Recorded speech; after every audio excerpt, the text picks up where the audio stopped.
Welcome to the Deep Dive. We tear through the source material so you can be instantly well-informed.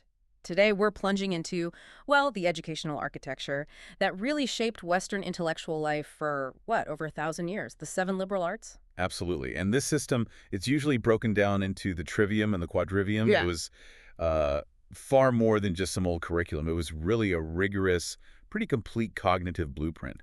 The goal was to create functional, articulate citizens, capable of critical thinking, people who could understand communication and the cosmos. Right, and our sources today, they really help us map this out. We're tracing the origins from, well, right after the Roman Empire started dissolving, through this really quite strange instructional text, actually, and then into its huge revival during the Carolingian era. We're going to try and uncover the foundational logic here, mechanics of communication, reasoning, and even mathematics. And we really have to start back in late antiquity. We need to focus on Marcianus Capella. He was a jurist, a polymath, active in Roman Carthage, probably around 410 to 420 AD. And that timing is just huge, isn't it? It's immense. The Western Roman Empire it was falling apart. Capella was essentially creating a time capsule. He was codifying and preserving this core classical culture just as the whole political structure supporting it was collapsing. So he took this system, which was kind of established but maybe a bit scattered, and packaged it all up into one cohesive work. Exactly, an encyclopedic work. And without that, it's quite possible those distinct disciplines, the liberal arts, they might have just vanished in the chaos that followed. Okay, let's dive into that specific text then, Capella's blueprint. Right, his defining work is De Nuptiis Philologiae et Mercurii, Which translates as? on the marriage of philology and Mercury. It's sometimes just called Deceptum Disciplinis, on the 7 disciplines. And what makes it so lasting, and let's be honest, a bit weird, is the format, right? Definitely weird for a textbook. It's not just a list of rules. It's this elaborate, didactic allegory, and it's written in prosometrum. Ah, that mix of prose and quite elaborate verse, kind of like those Menippean satires. Precisely. It's very stylized, almost playful, which, yeah, seems an odd way to write a syllabus, but it worked incredibly well. That playful teaching style seems key. It is. The central allegory itself perfectly captures the educational goal. You have Mercury, the god of intelligence, eloquence, profitable pursuits, looking for a wife. He eventually chooses Philologia. Her name literally means love of letters, or, learning. Their wedding is the main event. Okay, so the marriage is symbolic. It represents the ideal intellectual union applying intellect, Mercury, with rigorous, dedicated learning, Philologia. That's it, exactly. It signifies the commitment you need for true knowledge. And there's that purification ritual too, right, for Yeah. Philologia? Yes. To make her worthy of marrying a god, she has to, she literally vomits up all the excess books she's read. A critique of just collecting knowledge without understanding. Pointless erudition. Spot on. So once she's purified, made immortal, she's introduced to her 7 bridesmaids, and each one is one of the liberal arts personified. They present their subjects, their disciplines as wedding gifts. That whole structure, the personification, the allegory, it just made the potentially dry subject of a curriculum really memorable, didn't it? Absolutely. And our sources confirm this work essentially defined the standard academic learning formula from the 5th century right through to the 12th. It structured how the medieval world understood knowledge. And we know it had an immediate impact. Oh, definitely. Profound impact. We can see it in the textual evidence. Capella's book became, a runaway success among intellectuals. By the mid-6th century, so maybe 534 AD, this rhetoric professor, Securus Memor Felix, he complained that the copies he had were already most corrupt exemplars. Wait, corrupt copies are a sign of success. That seems counterintuitive. It shows massive demand and circulation. The text was being copied so much, so fast, across all these new little kingdoms, that errors from copying just kept piling up. The demand was so high, people were using flawed, confusing copies just to get their hands on the material. Wow. Yeah, that really underscores how quickly Capella's work became the vehicle for transferring the Roman curriculum to the early medieval West. It was the standard, even if it was hard to read sometimes. It's pretty amazing that this one dense, allegorical wedding story managed to survive the fall of Rome and basically dictate Western education for 700 years. It really is remarkable. So those first 3 bridesmaids we mentioned, grammar, rhetoric, and logic or dialectic, they formed the Trivium. Okay, the first tier. Right, the introductory level, absolutely central to the medieval university. Yeah. And it focused entirely on the arts of the word and the mind. Basically, how to read, how to think, and how to speak effectively. Let's start right at the beginning then. Grammar. The art of letters. The word itself, grammar, comes from Greek. Grammatikekno, art of letters. It's the set of rules for structuring a language. For a medieval scholar, mastering grammar meant becoming totally fluent in Latin. That was the language for scholarship, law, the church, everything. And for centuries, if you studied Latin, you studied Priscian. Around 500 AD, his Institutes of Grammar was the textbook. You couldn't avoid it. Priscian's work was just massive in scope, 18 books. The first 16 really cover the mechanical foundations, sounds, how words are formed, inflections, the real nuts and bolts of Latin. But you said the last two books were critical. De Constructione. Yes, or Priscianus Minor. Those two were crucial because they focused entirely on syntax. How words fit together in sentences. Exactly. Earlier grammarians had focused a lot on morphology word forms, but they were often a bit fuzzy on how words actually connect to create meaning in a sentence. Priscian gave this systematic, really comprehensive explanation of Latin syntax that became the standard for correct usage. It's like knowing puzzle pieces versus knowing how they make the whole picture. And this is where that preservation aspect comes in again, right? With his examples. Yes, it's fascinating. Priscian was rigorous. He needed authoritative examples of perfect Latin. So where did he look? To the classics, poets, historians. Precisely. Authors like Ennius, Cato, Lucilius, many of their original works were already super rare or just completely lost by the Middle Ages. So Priscian's grammar book accidentally preserved hundreds of fragments of lost Roman literature. We only have quotes from some lost masterpieces because a 6th century grammarian needed a good example sentence for, say, a specific verb tense. That is just incredible. So the main point of the grammar school back then was really focused. Training clergy, administrators, and textual literacy. Primarily, yes. It wasn't just reading. It was scanning meter, interpreting meaning, declaiming texts, Greek and Latin poets, understanding the whole literary and historical context. Okay, so once you've mastered the language itself, the next step is mastering the mind, dialectic or logic. Right. Grammar teaches you to speak correctly. Dialectic teaches you to think correctly. Step 2 in the Trivium, moving from word structure to thought structure. Classically, dialectic was about dialogue, wasn't it? Trying to reach truth through reasoned argument. Yes, that was the core idea, distinguishing philosophy from just, opinion. And crucially, it aimed to exclude subjective stuff, emotional appeals, rhetoric, style, pure reason. And different schools of philosophy saw it slightly differently. They did. For Platonists, dialectic was almost mystical, a metaphysical journey. The intellect moving up from specific examples beyond the senses, towards grasping the ultimate reality, the supreme idea, the philosopher as the master of pure reason. That sounds like a very high bar for certainty. What about Aristotle? His view seems a bit more grounded. It was, relatively speaking. Aristotle put dialectic a step below demonstration. Demonstration starts from known, certain premises, so the conclusion must be true. Dialectic, though, argues from endoxa, Which means generally accredited opinions.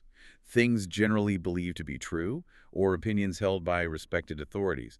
So it aims for probable truths, not necessarily absolute certainties like demonstration. Okay, arguing from accredited opinions sounds a bit risky, though, doesn't it? Isn't that what we're warned against now, accepting something just because it's popular or comes from authority? That's a really important tension, historically and even now.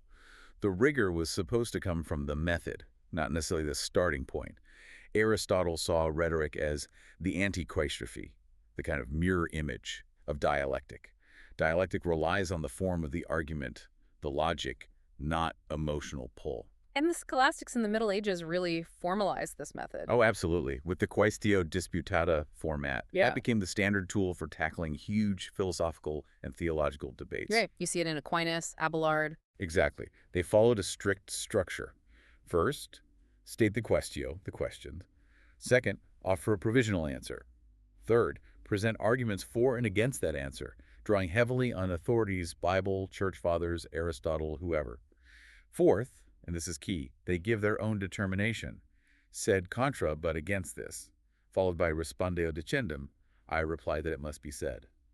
Finally, they go back and systematically answer every single one of the initial objections. It forces intellectual honesty, doesn't it? You can't just ignore counterarguments. You have to engage with them, engage with the authority behind them, and take them apart logically. It's really about comprehensive synthesis. And to maintain that kind of rigor, you also have to be really sharp at spotting when reasoning goes wrong. Which brings us to studying fallacies. Right, errors in logic. A fallacy is basically just an argument that looks decisive or claims to be but actually isn't. Learning logic meant learning to spot intellectual, well, fraud, essentially. So, studying failure to get better at success, you mentioned two main types, formal and informal. That's right. A formal fallacy is an error in the structure of the deduction. The logic itself is flawed, it's a non sequitur, it doesn't follow. Even if the premises are true, the conclusion isn't guaranteed. Like that example. If it's raining, the street is wet. The street is wet, therefore it's raining. Exactly. That's affirming the consequent. The structure's broken. The street could be wet for other reasons, burst fire hydrants, street cleaners, whatever. The form alone doesn't work. Okay, but informal fallacies are trickier because the structure might look okay. Much trickier. They're about errors in handling the content or the context of the argument, not the pure logical form. Things like, appeals to emotion or the classic ad hominem attack, attacking the person instead of their argument. The Trivium really demanded vigilance against both kinds of errors, bad structure, and misleading content. Okay, so you've mastered language with grammar, mastered thinking with dialectic. What's the final piece of the trivium? Communication. Making yourself understood and persuasive. That's rhetoric. Rhetoric. From the Greek rhetorikos, oratorical. So if logic finds the truth, rhetoric helps convince others of it. Pretty much. It's the art of persuasion. Aristotle's famous definition is still spot on. The faculty of observing in any given case the available means of persuasion. Mm-hmm. And in ancient Greece, this was a fundamental civic skill, absolutely essential. Yeah, you really had to stress that civic importance. Isocrates believed speech basically built society, cities, laws, arts. You couldn't participate in the assembly or the courts without mastering rhetoric. Then in Rome, Cicero really systematized it. He laid out the 5 canons of rhetoric. And Cicero always stressed that a great orator needed both sapientia wisdom and eloquentia eloquence. He had a moral duty to use persuasion for the good of the state. Okay, those 5 canons, they're like the blueprint for any persuasive communication, right? Let's quickly run through them. First is inventio, invention, developing the argument itself. Research, finding evidence, figuring out your appeals, logos, pathos, ethos. What's the core message? Second, dispositio, arrangement, organizing the argument for maximum impact. Classics had specific parts. The intro, exordium, stating facts, narratio, proofs, confirmatio, conclusion, perorotio. The order really matters. Third, elocutio, style. Choosing the right language, the right level of ornamentation, using metaphors, rhythm, figures of speech to make it memorable, maybe moving. Fourth, memoria, memory, which was critical back then before easy writing, mastering the whole speech so you could deliver it naturally. And finally, pronunciatio, delivery or presentation. The actual performance, your voice, pace, tone, gestures, how you say it is often as important as what you say. It makes sense then why rhetoric kind of declined politically after the Roman Republic fell. No more Senate debates, really. The main political stage disappeared. But the skill didn't die, it just shifted focus. Ah, the medieval adaptation. Exactly. The medieval world adapted it for its own needs. Instead of training political orators like Cicero, the focus shifted to, well, more practical arts. The art dictaminis, the art of writing official letters. Absolutely crucial for the church and royal courts, for bureaucracy. And the other one? The ars predicandi, the art of writing and delivering sermons. Essential for religious teaching. So rhetoric went from being the art of the statesman to the art of the bureaucrat and the priest. Okay, so that covers the trivium, mastering language, thought, and communication. Then the student moves on to the quadrivium. Right, the second tier. The 4 mathematical sciences. And Capella's work, De Nuptiis, also included important summaries and compilations of these subjects. The quadrivium? Arithmetic, geometry, music, and astronomy. Correct. The thinking was the trivium prepares the mind, gets it sharp and logical. The quadrivium then uses that trained mind to study the structure of the universe, the cosmos itself. That sounds like quite a leap. How did they connect something like music with geometry and astronomy? It was a really holistic worldview, going back to Pythagoras and Plato. They saw these 4 subjects as deeply interconnected through number. Okay, how so? Well, think of it like this. Arithmetic is pure number, number in itself, static, like number theory. Right. Music is applied number in relation, moving, expressed as audible ratios, harmony. Okay. Geometry is static magnitude number applied to space dimensions, but stationary. Makes sense. And astronomy is moving magnitude number and spatial dimensions applied to the movement of celestial bodies, number in space and time. Ah, okay. So it wasn't just learning to add and subtract. It was theoretical number and how it applies to space, time, and even sound. Let's touch on arithmetic first. It sounds like it was more theoretical. Absolutely. Medieval arithmetic, based on classical sources, was basically number theory, exploring concepts like odd-even, perfect numbers, primes, ratios. It was seen as the foundation because all other sciences used its principles. Very different from just practical counting or bookkeeping. And music, you said it wasn't really about performance. No, not primarily. It was harmonics. The study of the mathematical ratios, specifically those simple whole number ratios that create audible consonants, harmony. They were searching for the music of the spheres, this deep mathematical order they believed governed the cosmos. Fascinating. And astronomy in Capella's book had that really interesting detail right, Yeah. despite being mostly geocentric. Yes, that's in Book 8 of Denuptus. The model is mostly Earth-centered, Earth, moon, sun, stars circling us. But Capella includes this incredibly sophisticated detail. Mercury and Venus circle the sun, Not the Earth. not the Earth. It preserved this older kind of hybrid model, which was actually much more accurate for those two inner planets. And that specific detail survived for 1,000 years in this textbook. And Copernicus noticed it. He did. Copernicus, in his own revolutionary work, De Revolutionibus, specifically mentioned Capella's observation as one he shouldn't disregard. It shows just how deep these classical roots ran, even through periods we sometimes dismiss as dark. But the whole system, Trivium and Quadrivium, its survival wasn't guaranteed, was it? Not at all. It was incredibly precarious. Which brings us to the Carolingian Renaissance, 8th and 9th centuries. This period was absolutely vital for keeping these seven arts alive and spreading them. Right, Charlemagne's big project. What was the emergency he was dealing with? It was a crisis of literacy, fundamentally undermining his empire. His court scribes were often just incompetent. Worse, many local parish priests couldn't even properly read the Vulgate Bible, the standard Latin text. If the church can't read its own core text, you've got a serious problem. A huge problem. And it was made worse by language drift. Ah, the vulgar Latin splitting apart. Exactly. Spoken Latin across the old Western Empire had evolved into all these regional dialects, early French, Spanish, Italian, etc., that were becoming mutually unintelligible. Communication across Charlemagne's huge new empire was breaking down. Bad for trade, bad for law, bad for governing. He realized he needed literate officials and a common standard language to hold things together. So his solution was top-down. Mandate schools, bring in scholars. Radical and centralized, yes. The Charter of Modern Thought in 787 ordered the creation of schools, and he started aggressively recruiting the best minds from all over Europe to his court at Aachen. People like Alcuin of York. The heavy hitters. Alcuin from Britain, Peter of Pisa, Theodulf of Orleans. This palace school became this, intensive care unit for intellectual recovery. Their mission was twofold. First, write better, clear Latin.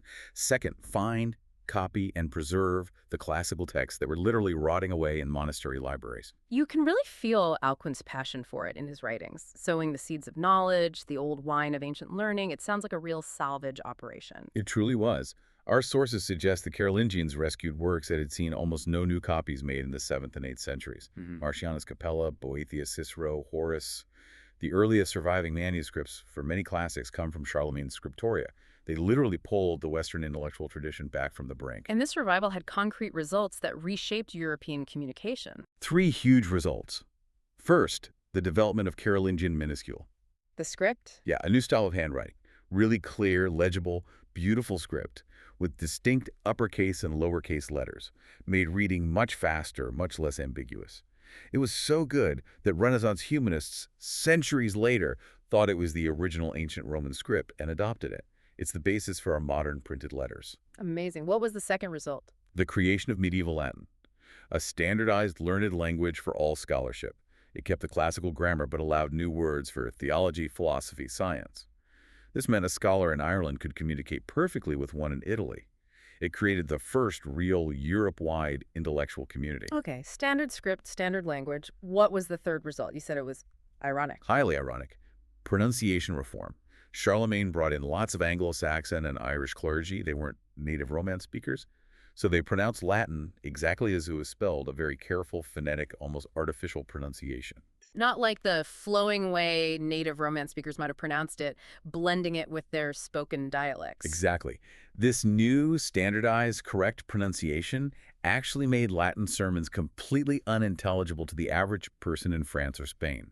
The gap between scholarly Latin and the spoken vernaculars suddenly became huge. So the effort to standardize Latin for scholars made it less understandable to everyone else. Precisely. The church actually had to step in. In 813, the Council of Tours specifically told priests they needed to translate or deliver their sermons in rusticum Romanum linguam. Plain Romance speech. The local vernacular. Yes, so the ordinary people could actually understand what was being said. It's a fascinating moment. The drive to perfect scholarly Latin inadvertently pushed the church towards using and validating the emerging vernacular languages for popular communication.